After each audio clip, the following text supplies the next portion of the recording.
જો તમને રોટલી અને બ્રેડ બનાવતા આવડી જાય તો તમે પણ સોલાર પેનલ કઈ રીતે બને તે સમજી શકો. હવે તમને થતું હશે કે બ્રેડ અને સોલાર વચ્ચે શું કનેક્શન? ચાલો એકદમ સિમ્પલ એક્ઝામ્પલથી તમને સમજાવું. જેમ ખેતરમાં ઘઉં થાય છે તેમ સોલાર પેનલમાં વપરાતું સિલિકોન પણ મોસ્ટલી જમીનમાંથી મળે છે, એટલે કે ક્વાર્ટઝ અને સિલિકામાંથી.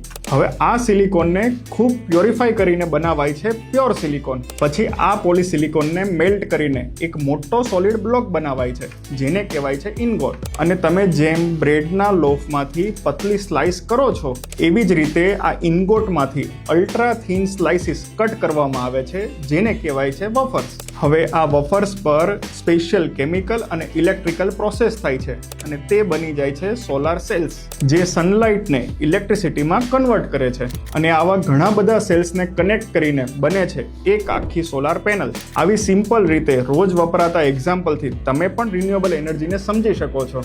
તો આ વિડીયો તમારા ફ્રેન્ડ્સ અને ફેમિલીને શેર કરો અને આવા જ ઇઝી એક્સપ્લેનેશન માટે મને ફોલો કરો.